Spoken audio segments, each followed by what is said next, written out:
आज ना मी पिल्लूला शाबूपासून पेज बनवणार होते आणि हे कसं बनवायचं हे पाहू. अगदी मी थोडासा शाबू घेतला होता.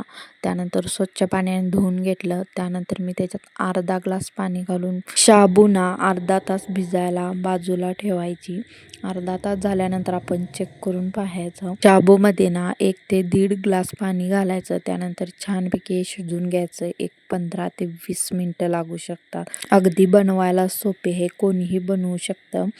त्यानंतर 6 महिन्याच्या वरील आपण ही बाळाला पेज घालू शकतो आणि जर तुमचं 1 वर्षाचं बाळ असेल तर तुम्ही त्याला थोडं त्याच्यामध्ये मीठ ॲड करू शकता चवीनुसार. 20 मिनटं झाली होती. एका चाळणीच्या सहाय्याने आपण गाळून घ्यायचं आणि जशी सेम भाताची प्रोसेस आहे तसंच ही जी प्रोसेस आहे आपल्याला पण इतकंच करावं लागतं. शाबू फक्त 21 मिनटं आपल्याला भिजण्यासाठी ठेवावे लागते. नाही तर अगदी सोपी रेसिपी आहे, कोणीही बनवू शकतं. लहान मुलं ना तर ही पेज आहे ना आवडीने पितात. थोडंसं ह्याच्यात मीठ घातलं होतं चवीप्रमाणे.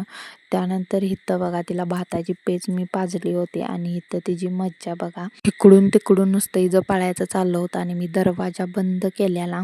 एकदा जर दरवाजा उघडला, एकदा ही बाहेर पडली की मग बाहेरच. घरी कोण जेव्हा नसतं ना मी दरवाजा बंद करून बसते.